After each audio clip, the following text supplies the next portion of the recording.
ایک چھوٹا سا موعظہ جو امام علیہ السلام کا ہے، یہ تمام بہت ساری تعلیمات ایسی ہے کہ جس میں نا یعنی نفس پر کنٹرول کی جو ہے نا اس میں زیادہ وہ تاکید کی گئی ہے، نفس کا کنٹرول کرنا، جس کا نام رسول خدا نے جہاد اکبر رکھا ہے، نفس پر کنٹرول۔ فرمائے اذا بلغک من اخیہ شیء یسوءک، اگر تم تک اپنے کسی برادر مومن کی طرف سے کوئی ناخوشگوار خبر پہنچے، خبر کا پہنچ کا مطلب یہ نہیں کہ تمہیں پتہ چلے کہ تمہارے برادر مومن کو کوئی نقصان پہنچا ہے، وہ بیمار ہو گیا ہے، اس کا مالی نقصان ہو گیا، نہیں، تمہیں پتہ چلے کہ تمہارے کسی برادر مومن نے تمہارے خلاف کوئی بات کی ہے، یہ ان کی طرف سے اگر تیرے لیے کوئی ناخوشگوار دلآزار بات تجھ تک پہنچی ہے، فلا تغتم بہ، تجھے اس کی وجہ سے مغموم نہیں ہونا چاہیے، تجھے پریشان نہیں ہونی چاہیے۔ یہ قرآن میں ہے، یبدل اللہ سیئات حسنات، اس طرح کی آیات ہیں، ایک نہیں کئی آیات میں ہے، برائیوں کو نیکیوں میں تبدیل کر دیتا ہے، برائی کو اللہ تعالیٰ نیکی میں تبدیل کر دیتا ہے۔ اچھا، فلا تغتم بہ، اس وجہ سے آپ کو پریشان نہیں ہونا چاہیے کہ فلان نے میرے خلاف یہ بات کیوں کی ہے، یہ دل آزار اور جو ہے نا وہ ناخوشگوار میری بات کیوں کی ہے، اس لیے کہ فَإِنَّهُ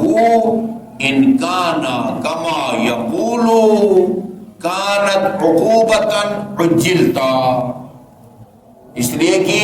یہ جو اس نے تمہارے خلاف بات کی ہے اگر سچ ہے، یہ برائی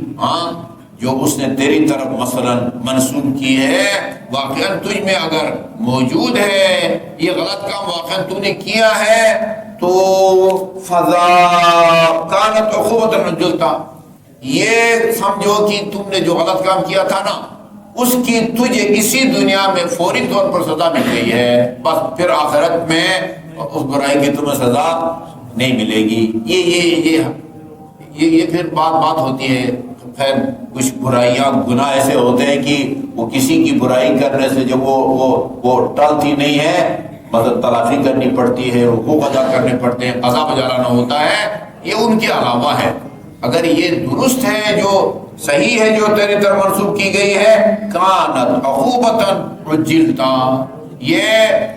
تعجیل سے ہے نا، تعجیل سے ہے، یعنی یہ ایک گویا سزا ہے جو تجھے فوراً مل گئی۔ اللہ تعالیٰ ڈبل سزا نہیں دیتا، ادھر بھی ادھر بھی نہیں دیتا۔ وَإِنْ كَانَتْ عَلَى غَيْرِ مَا يَقُولُ، اور اگر یہ بے بنیاد الزام ہے، تم نے یہ غلط کام نہیں کیا، یہ گناہ نہیں کیا،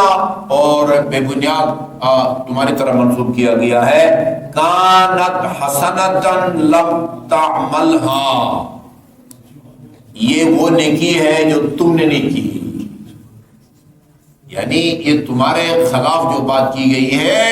یہ نیکی میں تبدیل ہو جائے گی، تمہارے نامہ اعمال میں نیکی کی جائے گی، جو نیکی تم نے نہیں کی تو اس نیکی کی طرف متوجہ بھی نہیں تھا، تمہارے خلاف کی گئی بات جو تمہیں ناگوار یا دل آزار گزرتی ہے، یہ نیکی میں تبدیل ہو کے تمہارے نامہ اعمال میں وہ جو دائیں ہاتھ میں تھمائی جائے گی اس میں لکھی جاتی ہے کانت حسنۃ لم تعملها، یا جو تم نے جو ہے نا وہ انجام نہیں دیا ہے، یا تجھے پتہ ہی نہیں ہے۔ یہ بات میں اگر اس کو لمحہ پڑھیں، اس کا مطلب ہے کہ ایک نیکی ہے جس کا تجھے پتہ ہی نہیں ہے اور تمہارے نام لکھی جاتی ہے۔ اچھا، قالا، پھر امام جعفر صادق علیہ السلام نے اس کے تتمہ کے طور پر، یہ بڑی دلچسپ جو ہے نا ٹکڑا ہے، قال موسیٰ علیہ السلام، امام جعفر صادق فرماتے ہیں حضرت موسیٰ نے اللہ تعالیٰ سے یہ فرمایا، یا رب اسألک ان لا یذکرنی احد الا بخیر، خدایا میرا تجھ سے یہ سوال ہے کہ تو علی کل شیء قدیر ہے، ہر شے پر جو ہے قدرت رکھتا ہے، تو یہ میرے ساتھ جو ہے نا سلوک کر کہ دنیا میں کوئی مجھے جو ہے نا برا بلا نہ کہے، سارے کے سارے جو ہے نا وہ میرے لیے، جس کو کہتے ہیں نا رطب اللسان ہو، مجھے جو ہے نا وہ اچھے الفاظ میں جو ہے نا وہ یاد کرے۔ تجھ سے میرا یہ سوال ہے کہ لوگ کوئی بھی دنیا میں میری برائی نہ کرے اور سب جو ہے نا میری تعریف کریں اور میری جو ہے نا وہ مدح سرائی میں جو ہے مصروف رہیں۔ قال ما فعلت ذلك لنفسی، خدا نے فرمایا میں نے اپنے بارے میں اس طرح کا جو ہے فیصلہ نہیں کیا، یہ میں نے لوگوں کی زبان بندی نہیں کی کہ خبردار میں تمہارا خالق ہوں، تمہارا معبود ہوں، اگر کسی نے میرے خلاف بات کی تو ہے وہ حشر نشر کر دوں گا، تو تمہارے بارے میں جو ہے نا میں ایسی پابندی نہیں لگا سکتا۔ اور پھر یہ غلط بات منسوخ کی جائے، یہ اچھی بات ہے نا، دعا کریں لوگ آپ کے خلاف باتیں کریں۔ کسی نے کسی کی غیبت کی، وہ دوسرے دن جو ہے نا وہ ایک وہ کھجور جو ہے نا کہ ٹوکری میں کھجور لا کے اس کو دی، ہاں اس دن جس طرح آپ نے مجھ پر بھجوائی تھی، ہاں، اور کہا کہ یہ آپ کا شکریہ ادا کرنے آیا ہوں، اور آپ نے مجھے پتہ چلا آپ نے غیبت کی ہے، اس لیے کہ آپ کی نیکیاں میرے نامہ اعمال میں آئیں گی، اور معذرت خواہ ہوں میرے پاس ایسی زیادہ نہیں تھی کھجوریں، ورنہ اور جو زیادہ لا کے دیتا۔ اللہم صلی اللہ علیہ محمد